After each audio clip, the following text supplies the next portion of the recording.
Île Rouge, sanctuaire de la nature, île continent, Madagascar est une île mystérieuse. La faune et la flore insolites de ce pays étonnent par leurs espèces endémiques. Le nord-ouest de Madagascar invite à la rencontre des ethnies Sakavalas et aux promenades dans leur village pittoresque au cœur de la vallée du Sambirano, région encore méconnue située entre terre et mer. C'est cette immersion unique sur la grande île que nous vous proposons de découvrir. Nous avons choisi de suivre un groupe d'une quinzaine de personnes qui a souhaité vivre des vacances différentes. Des vacances solidaires. Ils sont issus du milieu paysan, ils sont agriculteurs en Picardie et appartiennent à l'Association des agriculteurs français et le développement international, l'AFDI. Depuis plusieurs années, chacun d'eux échange avec des agriculteurs malgaches en leur apportant une aide technique et financière. C'est par la route que ce voyage commence, une route sans fin. Il se terminera en bateau sur l'île de Nosy-Bé.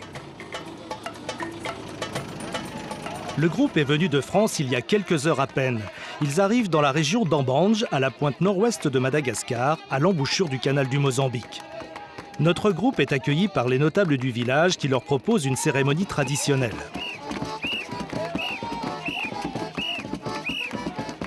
Sans savoir ce qui les attend, ils savourent ce moment de rencontre. Caroline Desbonnaires est leur accompagnatrice. Elle travaille pour une agence qui organise des voyages éthiques. Alors là, c'est avec la cérémonie du polo. Alors les filles vont habiller tout le monde du lambe afin qu'on puisse accéder au lac sacré. Donc c'est la fête annuelle et après sur place on va sacrifier un zébu. Et donc tout le monde va s'habiller pour pouvoir donc accéder à ce lac. C'est donc par respect de la tradition que nos voyageurs, hommes et femmes, se sont couverts les jambes avec des pagnes et suivent les villageois en forêt. Cette cérémonie est le temps fort des festivités annuelles. Caroline a convaincu les chefs d'accepter la présence du groupe, car depuis plusieurs années, elle aide au développement du village avec un tourisme responsable. Donc c'est une fois par an et on fait un vœu, pas pour ceux qui le souhaitent. Une fois qu'il aura fini de faire ses incantations, on s'approchera un à un, tous ensemble. Vous allez poser l'argent à côté d'un arbre sacré et on fait un vœu.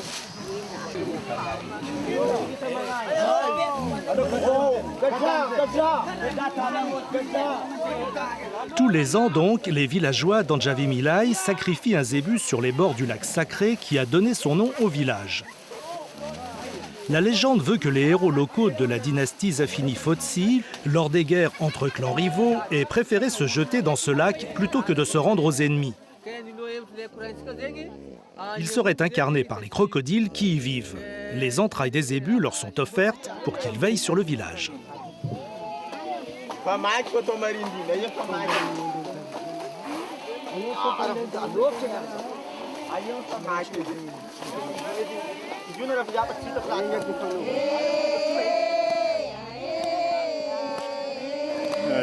Une expérience, oui. J'ai pas tout vu, mais bon, c'est à la fois émouvant et à la fois horrible à voir. Mais bon, ça marque aussi, je crois, le respect de la tradition qui chez nous a parfois disparu. Et c'est ce que je pensais. Je me dis que dans nos civilisations dites développées, on est parfois en retard par rapport à eux. Parce qu'on sent bien, je trouve ici, cet esprit de communauté, d'entraide et puis de respect. Ça me coûte appétit, là. Après ce sacrifice. Après ce sacrifice du zébu qui a été rapidement débité pour le repas du midi, la tradition veut que l'on prie les ancêtres et que l'on fasse un vœu au pied de l'arbre sacré.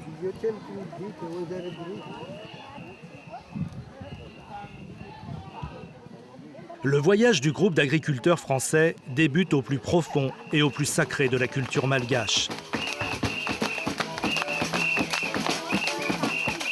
J'attends de ce voyage une découverte de la région du Sambirano, de la région d'Ambange, et aussi découvrir aussi d'autres cultures, d'autres traditions. Il y a un échange, c'est dans le cadre d'échanges professionnels et d'échanges aussi dans le sens où le côté professionnel doit être allié aussi au côté culturel des choses.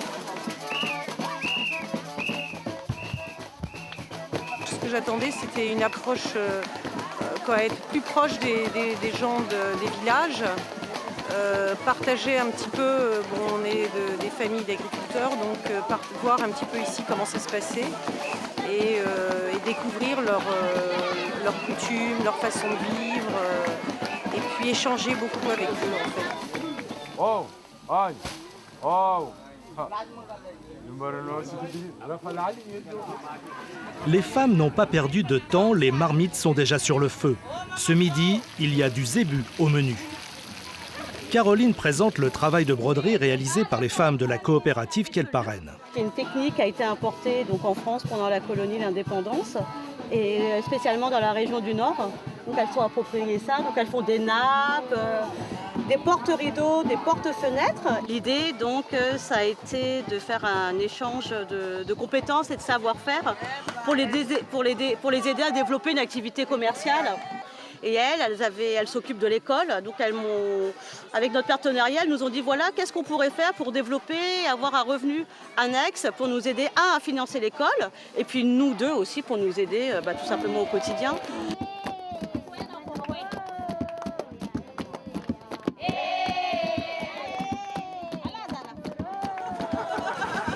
Nous offrons à l'école du village donc des différents fournitures scolaires, essentiellement des stylos, des crayons et puis des petits livres.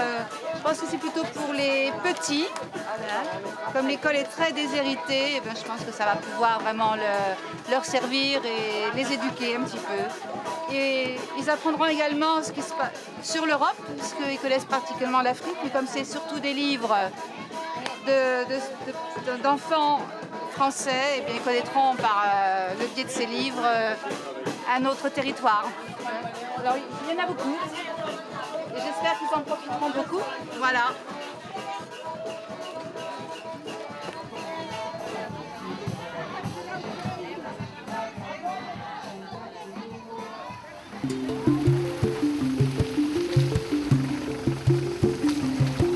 Nos voyageurs reprennent la piste.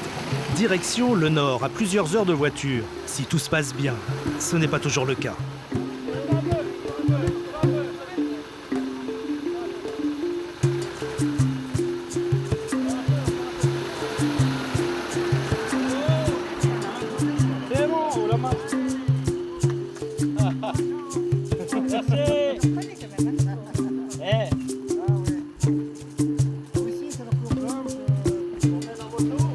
C'est sur la route de Diego Suarez, la capitale du nord de l'île, que se trouve le parc national Ankarana. Ils sont accueillis par Jacques Mandolini, l'un des guides de Caroline. Bienvenue à la réserve de l'Ankarana déjà. Donc je pense qu'on va marcher 2h, 2h30, le temps de voir un petit peu les petites cygnes, la grotte des chauves-souris et voir un petit peu toute la faune et la flore endémique de la réserve de l'Ankarana. C'est en grande partie grâce aux entrées payées par les visiteurs que ce parc naturel est maintenu en état et sa faune protégée. Une faune unique au monde, endémique à Madagascar, comme ces célèbres lémuriens.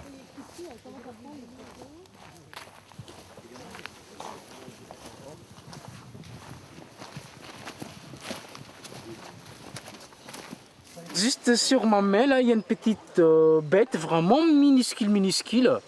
Donc, c'est des as du caméléon. Donc, c'est le plus petit caméléon du monde. Donc, c'est là cette taille adulte. Il s'appelle Brookesia minima. En plus, ils vivent par terre. Donc, pour voir ça, il faut fouiller tout le feuille morte parce qu'ils vivent au-dessous là. En plus, c'est là aussi, ils ne changent pas de couleur. Donc, ils prennent même couleur de la terre ou bien du bronze morte.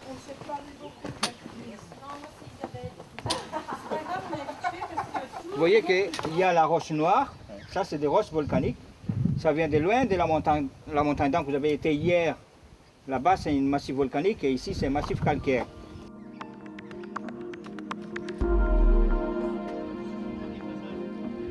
L'une des attractions du parc est minérale. Ce sont les tsingi, des roches affûtées comme des lames de rasoir.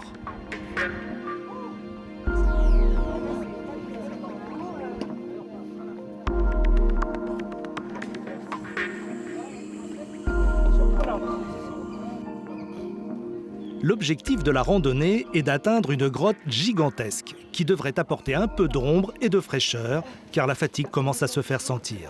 Ça a été très dur. Il a fallu s'agripper, on a fait comme on a pu, on est monté à quatre pattes comme les chats.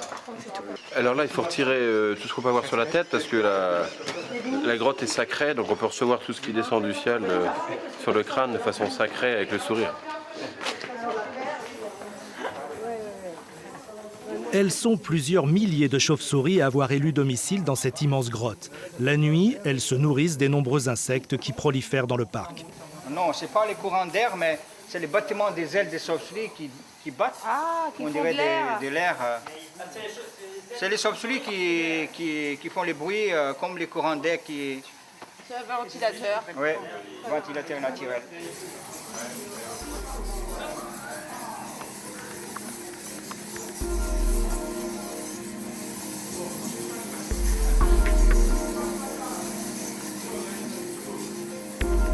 Laissons notre groupe terminer sa visite dans le parc d'Ankarana. Nous les retrouverons plus tard. Repartons plus au sud, dans la campagne d'Ambanj. Cette région possède une richesse, la culture du cacao.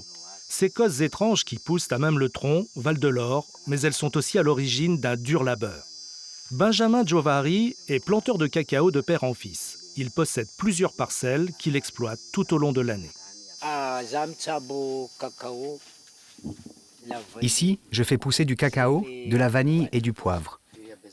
La superficie de mon terrain est de 1 hectare. C'est un atout pour moi de produire du cacao, car il se récolte toute l'année. Ce n'est pas comme pour le café, que je récolte une fois par an.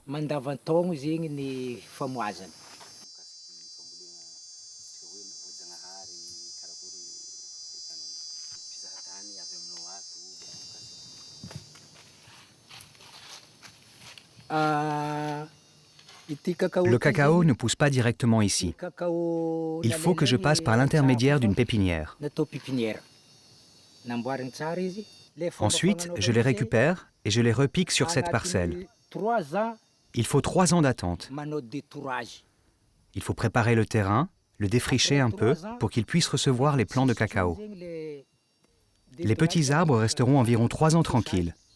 Je dois juste entretenir le sol, faire du fauchage.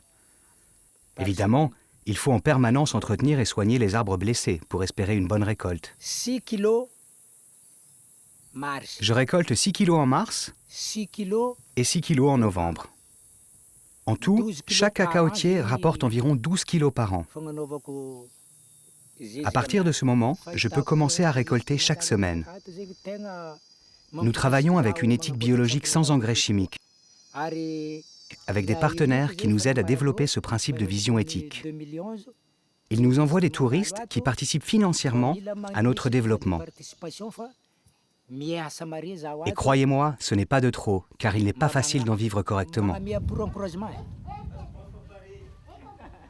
2 tiers de la population du Sambirano travaille dans le secteur du cacao. Ce sont les femmes qui prennent le relais. Les cabosses doivent être ouvertes dans les 48 heures qui suivent la récolte, sinon leur taux d'humidité augmente et complique leur séchage. Benjamin poursuit son travail avec cette étape essentielle. Ici, je suis dans la sécherie. Les fèves de cacao y arrivent après 6 jours de fermentation, dans un système de bacs en cascade. Dans le premier bac, le cacao reste 2 jours, puis 2 autres jours dans le second, et enfin 2 autres dans le troisième. C'est seulement après que le cacao vient ici pour sécher pendant 5 jours en plein soleil. Les fèves doivent être brassées fréquemment pour qu'elles sèchent de façon homogène. Celles-ci, à ce que je peux voir, ne sont là que depuis 4 ou 5 jours.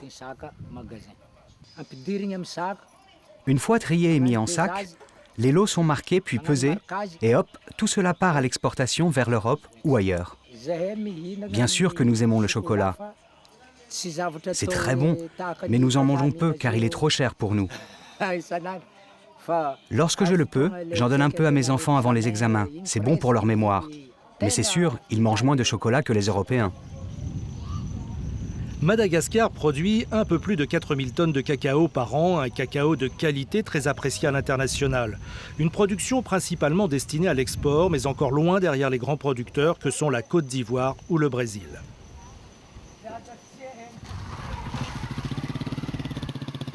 Notre groupe d'agriculteurs voyageurs est de retour à Ambange. Ils ont un rendez-vous important avec une association de paysans malgaches avec qui ils échangent depuis plusieurs années leurs connaissances et injectent des financements dans des projets concrets de développement. Caroline Desbonnaires participe aussi au débat. En même temps, c'est des chemins différents, c'est-à-dire que il y a un croisement. Alors aujourd'hui, c'est une réunion des membres de l'ADAPS, donc qui représente à peu près à l'heure actuelle 600 membres. C'est l'un des buts du voyage, oui, c'est-à-dire que le groupe donc de 14 personnes sont tous membres de l'AFDI et donc sont venus parce que c'est les 10 ans de l'ADAPS et donc ouais, c'est vraiment le temps fort parce que c'est la rencontre enfin et le bilan de 10 ans de coopération. Ah, ça, les Malgaches sont très très studieux et prennent ça vraiment à cœur, quoi. Le fait aussi qu'il y ait différentes provinces qui soient représentées aujourd'hui, que les touristes français soient venus, les membres de l'AFDI soient venus pour eux, pour les voir. Donc du coup, oui, bien sûr, c'est un moment d'échange et de partage qui est assez fort. Ouais.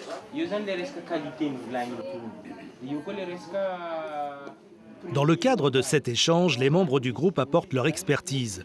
Ils doivent aussi aller sur le terrain, constater la réalité des problèmes et mieux les comprendre. C'est ce qui les attendra les 2 prochains jours. Les revoilà sur les pistes de la vallée du Sambirano, direction Ontanambao, un petit village isolé à une bonne journée de 4x4.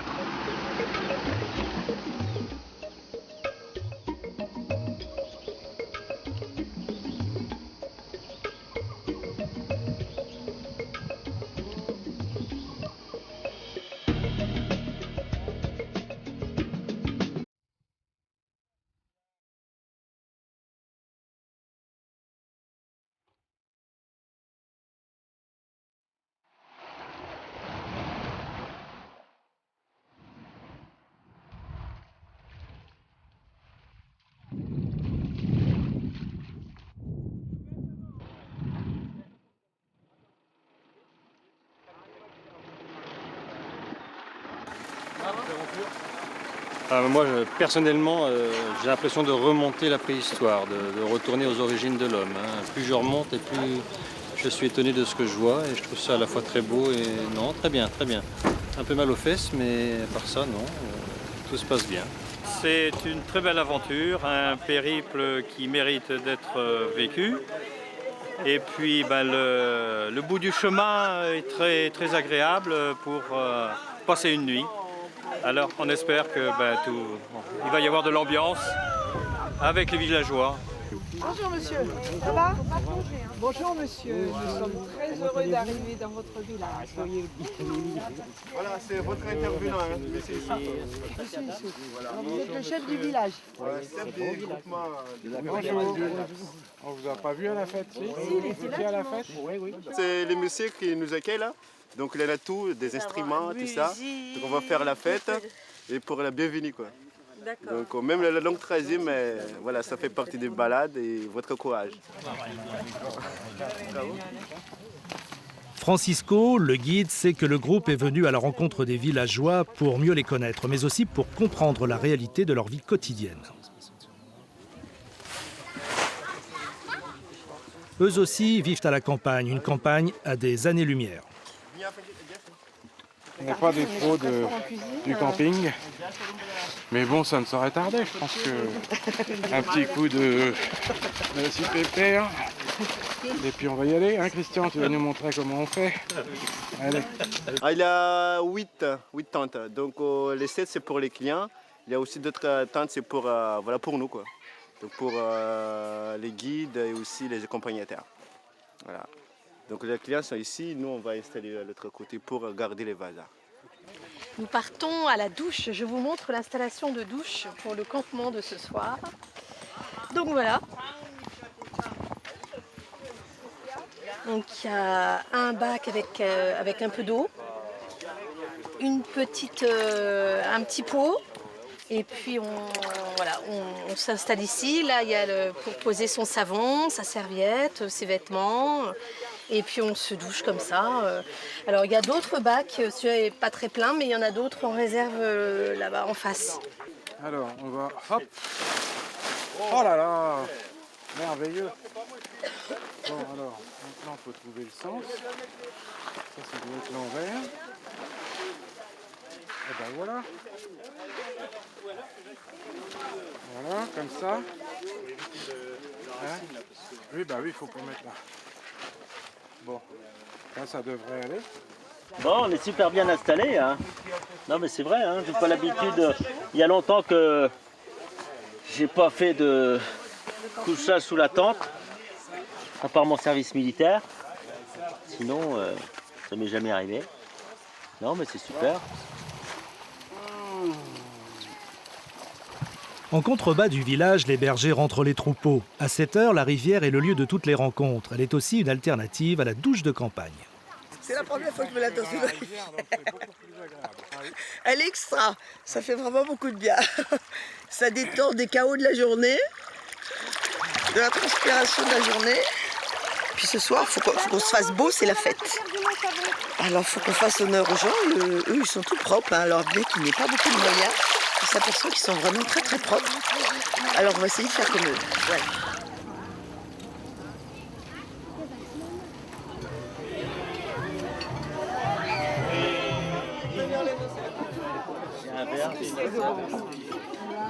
Bon, je vous souhaite bon appétit tout le monde. Merci. Vous aimez bien Du riz. Oui, il y en a bien dans la voiture. T'as froid, t'as un polaire?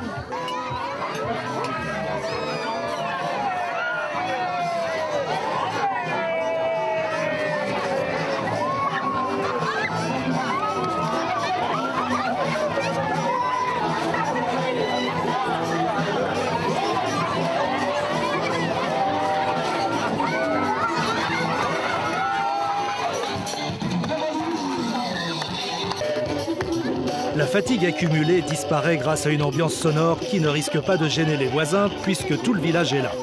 La nuit s'annonce festive et se terminera très, très tard.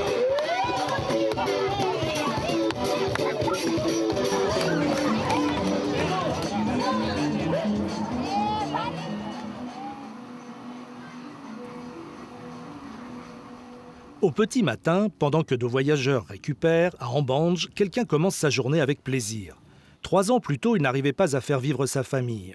Aujourd'hui, grâce au financement apporté par le tourisme, le projet d'Erlin Barry, pépiniériste, est devenu viable. Il fournit des plants aux hôteliers, mais aussi aide au reboisement de la région. C'est important d'avoir créé une association, c'est parce qu'il y a des choses qui peuvent se faire assez, il y a des choses qui ne peuvent pas se faire assez. Avant, on ne peut pas produire beaucoup de plants, mais maintenant, on peut produire jusqu'à 10 000 plants. Mais avant, c'était 1000, 1500. Donc, c'est dans le but de se développer. Et si Erlin a réussi à produire près de 10 fois plus de plants cette année, c'est grâce à l'acquisition d'un système d'irrigation financé par les membres de notre groupe de voyageurs. Au niveau des systèmes d'irrigation, là, c'était vraiment un problème. Et maintenant, comme on a déjà travaillé avec beaucoup de gens, on a eu l'occasion d'avoir une subvention, comme je vous ai dit tout à l'heure, avec Vision Éthique, par exemple. Avant, on n'avait pas de puits. On est obligé d'aller ailleurs pour chercher de l'eau. On avait des problèmes avec les voisins. Finalement, on a décidé de creuser. Là, on a un puits et on a trouvé aussi un autre système pour faciliter l'arrosage. C'est l'installation du système d'arrosage automatique. Là, vous avez vu la cuve qui est 1000 litres et quelques. Là, ce qu'on a eu avec le partenariat, et on a pu installer les tuyaux pour arroser direct sur les plants. Il fait très chaud à Madagascar et pour que les jeunes plants restent en bonne santé, il faut les arroser quotidiennement. Vous voyez là qu'on plante, on a de l'acacia, c'est des plants de reboisement, c'est des plants qui poussent très vite et qui poussent même dans un endroit sec. C'est des plantes très intéressantes. Puisqu'ils poussent vite, Et ça sert aussi pour les charbons. Ici, le problème de déboisement, c'est devenu très dangereux. Donc, il faut planter des arbres qui poussent vite et très utiles. Voici des plants qui seront mis en terre aujourd'hui et pas n'importe où. Des citronniers, acacia, teck.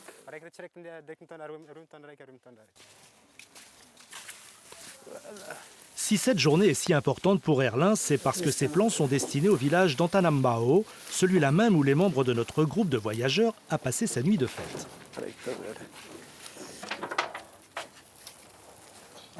Ok.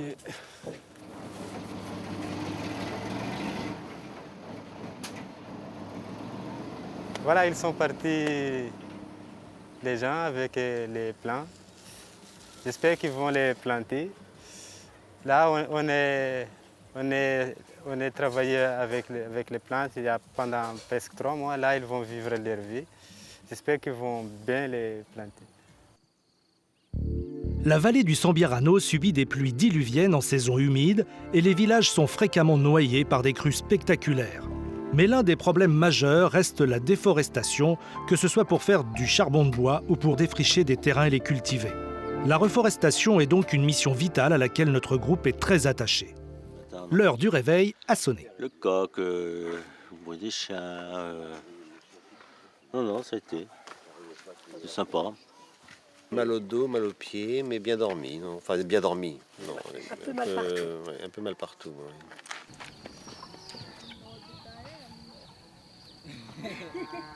Si les organismes sont marqués par cette nuit de bivouac, le moral est au beau fixe. Les plants d'Erlin, le pépiniériste, sont bien arrivés. Le soleil est maintenant à son apogée et la chaleur frappe dur. Le lieu de plantation se trouve à 45 minutes d'ascension au-dessus du village.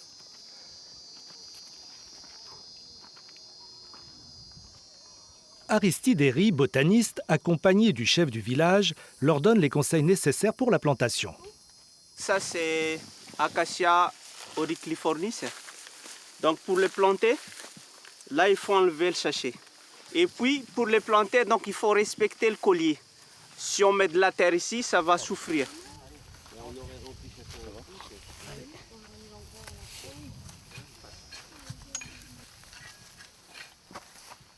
C'est quand même exceptionnel de faire ce qu'on est en train de faire. Donc je mesure la chance. C'est symbolique, mais voilà, on touche de près ce que eux font et on mesure la difficulté de leur travail. Et oui, je trouve ça vraiment intéressant d'être avec eux, de le faire avec eux, d'avoir toutes les générations, des plus vieux, des plus jeunes. Bon, c'est chouette. Ça donne beaucoup de force et de l'avenir, surtout pour donc de voir, il y a les étrangers qui nous aident à préserver notre nature, à reforester encore. Donc ça, c'est grande force pour nous. C'est positif parce que nos vies dépendent de la forêt, ça c'est sûr.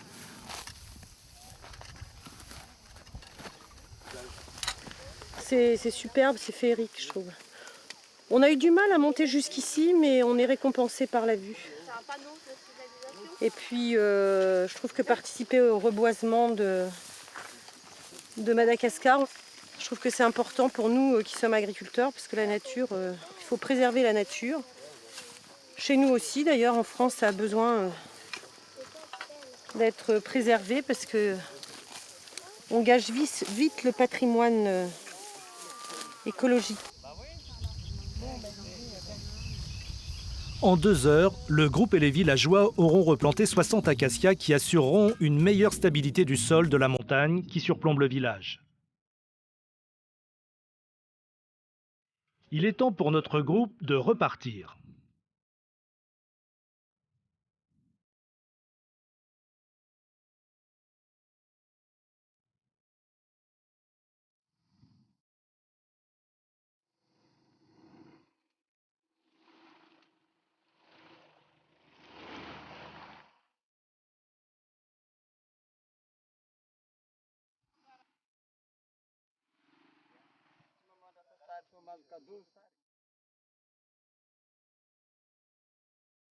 En chemin, Caroline Desbonnaires a souhaité faire une halte dans un lieu de soins que son agence aide. Ce projet, donc, il a pris naissance il y a 3 ans. Non, il y a 4 ans même. C'est la première fois où je suis venue donc, à Madagascar pour identifier donc, le circuit touristique, les villages potentiels, les communautés de villageois. Et j'ai rencontré Eugène, qui est un guérisseur, un traduc praticien, donc qui soigne essentiellement sur la médecine traditionnelle à base de plantes et tout ce qui est entorse, fracture, par le bien des massages et aussi des concoctions qu'il crée avec ces plantes. Ce lieu est bien plus salubre que le précédent et surtout, grâce au financement de l'agence de Caroline, il est devenu démontable en cas de cyclone. Les patients n'ont que très rarement accès à l'hôpital, trop cher et trop loin. Les conditions d'hébergement sont très sommaires et les méthodes de soins pratiquées, si elles sont traditionnelles, semblent incertaines pour les cas difficiles. Le problème est que ces soigneurs sont souvent le seul recours des patients. Oui. Et là, ça va dans ce sens-là, mais dans l'autre, ça va pas. Dans l'autre, c'est normal. Le soigneur est en activité depuis 12 ans. Il s'appelle Eugène, mais tout le monde l'appelle le bobologue. Je suis devenu médecin traditionnel malgache par héritage. Ce sont mes parents qui m'ont transmis leur savoir-faire. Mon père était un soigneur très réputé. Ma fonction est donc héréditaire. Mais pour l'exercer, nous devons aussi être élus par l'ensemble des habitants. Ce monsieur a été écrasé par un arbre qu'il était en train de couper. Le tronc est tombé sur sa jambe et l'a cassé. J'ai préparé un baume et je lui ai installé une attelle. Je crois qu'il faudra un certain temps pour que sa jambe se répare. Fractures multiples, traumatismes crâniens, infections, les patients viennent de toute la vallée et même de la capitale pour être soignés par Eugène. Par tradition, ils font parfois plus confiance à leurs soigneurs qu'aux techniques de soins occidentales. Eugène leur demande 4 € par jour pour l'ensemble des soins et l'hébergement.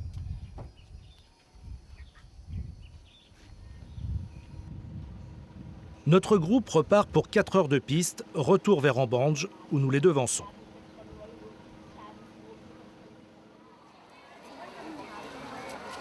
À Ambange existent de nombreuses associations européennes qui apportent leur soutien à la population malgache. Certaines sont spécialisées dans l'aide scolaire, que ce soit pour apporter de la formation ou bien du matériel.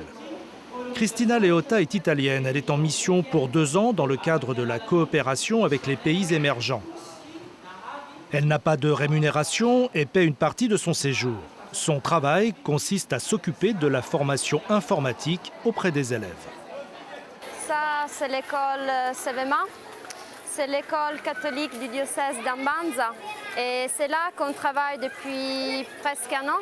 Moi, j'ai décidé de venir ici parce que ça faisait des années que je voulais faire une expérience comme ça dans un pays du Sud.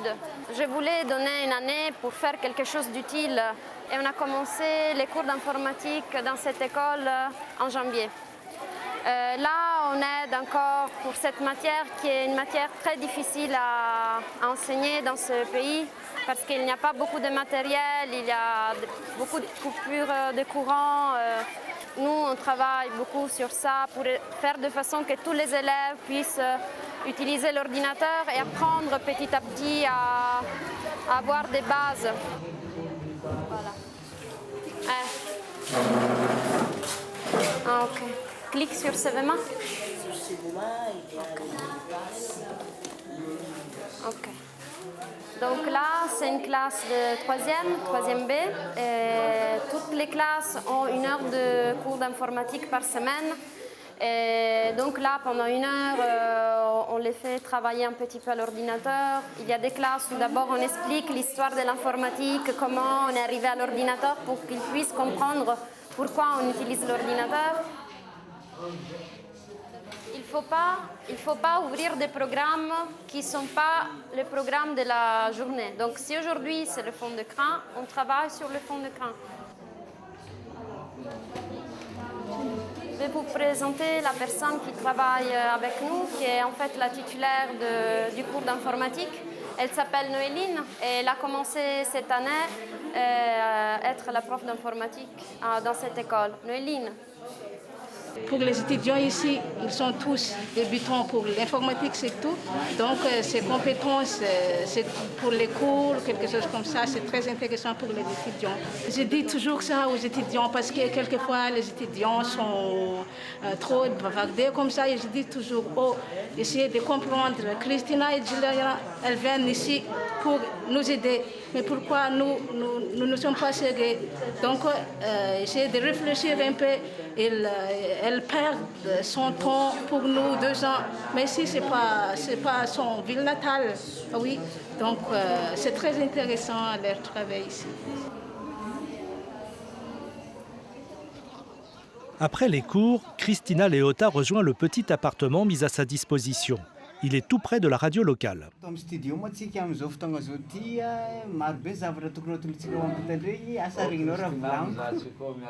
Elle espère y développer et diffuser un programme d'aide aux plus démunis. Après 1 an sur le terrain, elle fait le bilan. Parfois, ici, les Malgaches sont très accueillants, très gentils avec nous.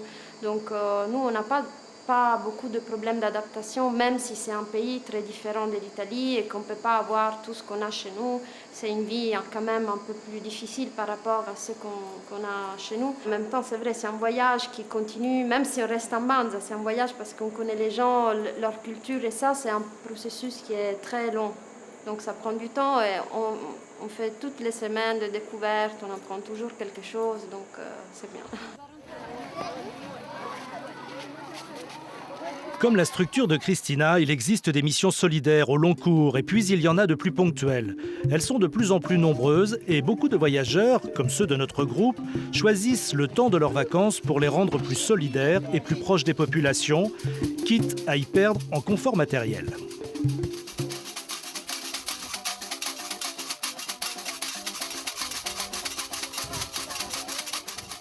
Le groupe s'est arrêté à une quinzaine de kilomètres d'Ambange, là où la mangrove est reine. Malheureusement, elle souffre car les palétuviers sont coupés et utilisés pour faire du charbon de bois.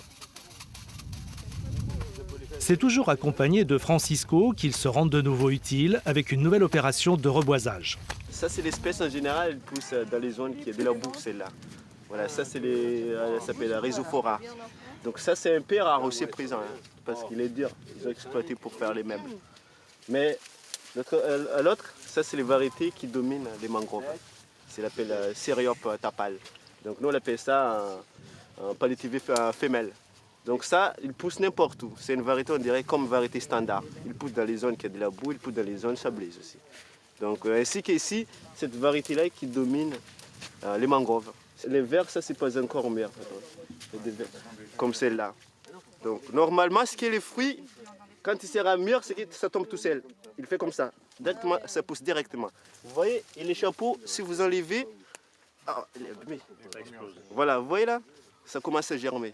Donc là, on plante donc on peut planter avec les chapeaux. Donc pour faciliter la poussée, il faut enlever les chapeaux. À partir de 3 semaines, donc ça repousse. Pas à l'envers. Faut pas à l'envers parce que ça pousse pas. Qu'est-ce qui m'a à l'envers? Même dans les fosses des crabes, pas de problème. Faut que tu enfonces un peu plus parce que la marée elle va les emmener là. Ils sont quand même ils sont à moitié. Je suis en train de planter un petit palétuvier. Il faut l'enfoncer jusqu'à la moitié. Quand la marée monte, ça va. Et voilà. Ça va. Voilà, il faut même vous profitez de la fosse des crabes. Voilà, dans les fosses des crabes là. Oui, parce que c'est un peu dur. Voilà. Voilà. Voilà, faut les enfoncer assez pour pas que la marée les emporte. Je voudrais bien venir après les revoir comment ils sont. Si. Voilà, c'est très implanté d'haricots. Mais on va participer un petit peu à l'écosystème. Oui, il y a une nécessité parce qu'effectivement, comme il y a une déforestation un petit peu et des personnes viennent couper les palétuviers pour faire du charbon de bois. Donc il faut replanter pour qu'à nouveau il y ait ces palétuviers. Une action qui pourrait passer pour anodine si Madagascar n'était pas en danger. L'île perd tant de sol par érosion que ses rivières coulent rouge sang et envahissent l'océan Indien qui l'entoure.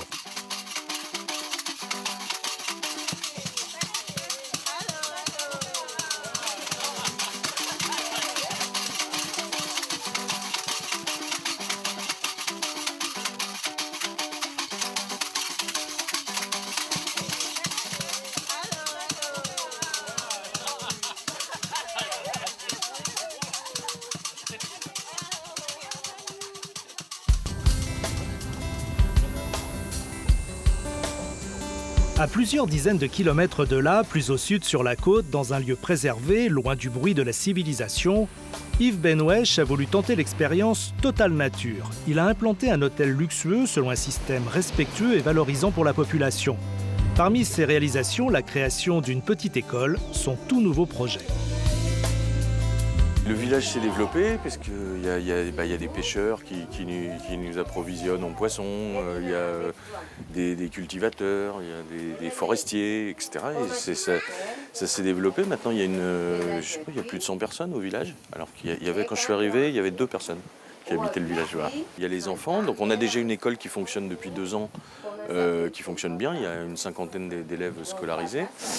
Mais elle est 3 km à pied quand même, donc tu vois, pour les petits, c'était difficile quoi, d'aller tous les matins, etc. Voilà. Donc on a ouvert cette école un peu en urgence pour la rentrée. Voilà. Bon, au niveau fourniture, alors, ça va arriver bientôt. Là, on a des clients qui ont ramené plein de livres, des livres scolaires. Voilà, et il y en a encore qui sont encore en France, mais qui vont arriver bientôt. Oui. Voilà. Et puis les fournitures, ça va, et où il faut qu'on en amène encore Les craies, c'est... Les craies? Oui. D'accord.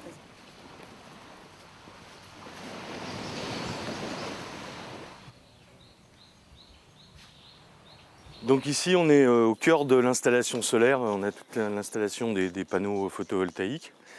Et en fait, à l'origine, on a rencontré des gens de l'ADEME et qui cherchaient un peu un projet pilote à Madagascar dans le développement du solaire.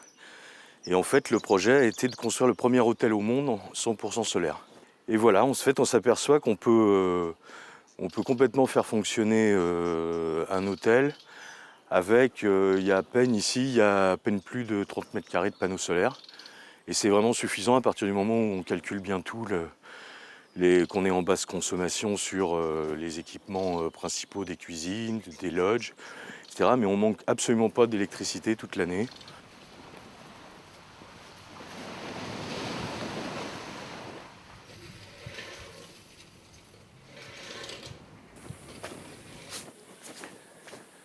Voilà, donc ici on a en fait des lodges où on a fait faire des tentes sur mesure en Afrique du Sud.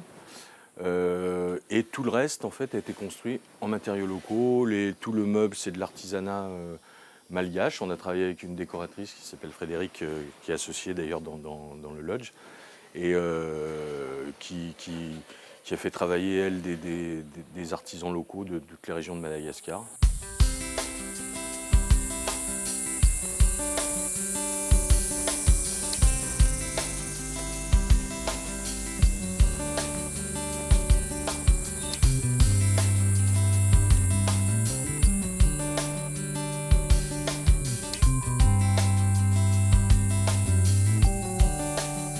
Sur ce site protégé, sans le bruit des groupes électrogènes, les lémuriens viennent tous les soirs, par curiosité, vérifier ce qu'il s'y passe.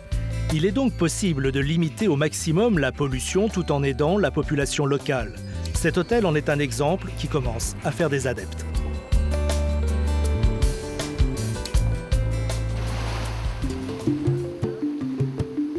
Le séjour de notre groupe dans le nord de Madagascar s'achève. Il embarque à bord du Nomade, la copie conforme des embarcations utilisées par les ostréiculteurs de Marennes-Oléron pour l'élevage des huîtres. Direction Nossi Bé, avec un arrêt sur la petite île de Nossi Komba. Ah bah c'est super, c'est vraiment les vacances là, après l'effort, le réconfort. Parce qu'on a peiné pendant plusieurs jours, mais c'était extra quand même. Là on se sent en vacances et c'est très beau. Je trouve que le bateau est très joli, très traditionnel en bois. Je suis un peu entre Racable Rouge et l'île Noire. Donc là, je sais pas, on va peut-être vouloir la croix de l'Aigle. Mais c'est un moyen de déplacement qui est traditionnel aussi. Et très agréable. C'est agréable. Oui. L'eau est très claire, on a envie de plonger dedans. C'est vrai que... Alors, le bateau est à voile, mais la voile est horizontale pour s'abriter du soleil. C'est peut-être un peu dommage. On aurait aimé qu'elle se dresse un peu pour avancer avec le vent, mais peut-être cet après-midi, si le vent se lève.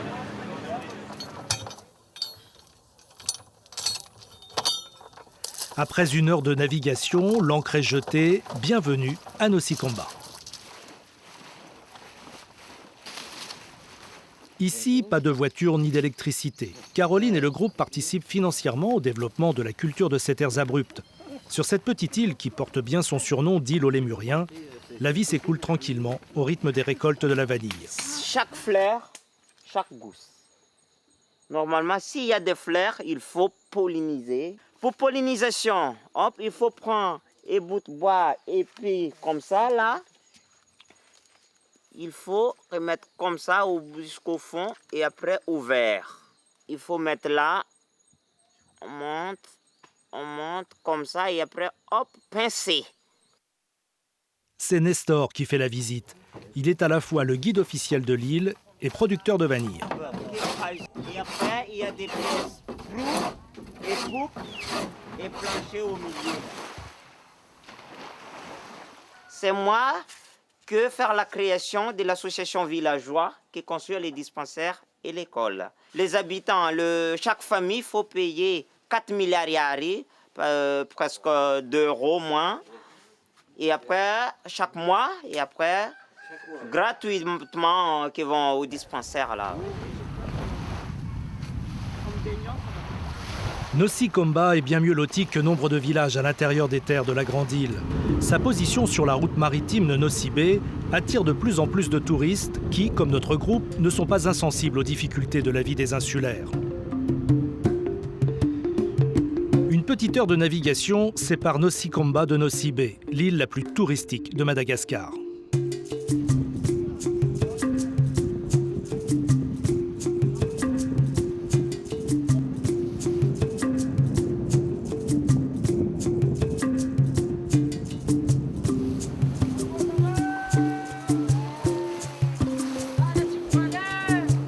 Avoir vécu auprès de la population malgache depuis 10 jours sans trop de repères occidentaux, l'arrivée à Hellville, la capitale de l'île, est un choc.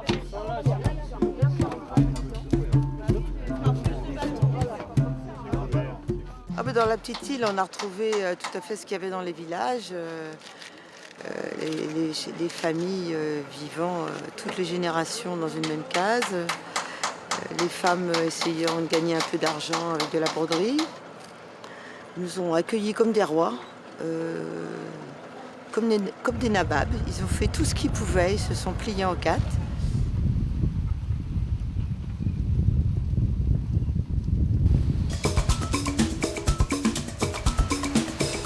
Nosy Be, ses plages de sable blanc et son océan turquoise. C'est là que des milliers de voyageurs débarquent chaque année pour profiter du climat et des joies de la mer. Le commerce y est florissant et les habitants de Hellville en profitent, mais pas tous, loin s'en faut. C'est dans les rues chauffées à blanc par le soleil que nous retrouvons une dernière fois nos voyageurs qui terminent ici leur voyage malgache. On a fait pas mal de choses, mais encore pas suffisamment parce que on est dans un groupe, on ne peut pas aller voir qui on veut, on ne peut pas faire ce qu'on veut. Là, je viens de rencontrer un malgache qui était venu l'année dernière chez moi. Bon, il espérait que j'aurais pu passer le voir hier à Nosy Komba. Il nous avait réservé des cadeaux, du poivre et tout ça. Mais bon, dans l'ensemble, on va partir encore avec comme on dit au Brésil, la saudade, la nostalgie un petit peu du pays qui est quand même vraiment très très sympa.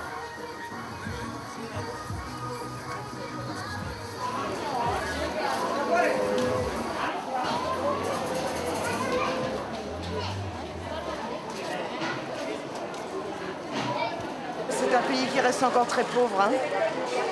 Très pauvre. Même ici, on est censé être en ville. On pouvait espérer trouver un petit peu plus d'opulence. Et il faut se dire qu'en Europe, on a beaucoup de chance.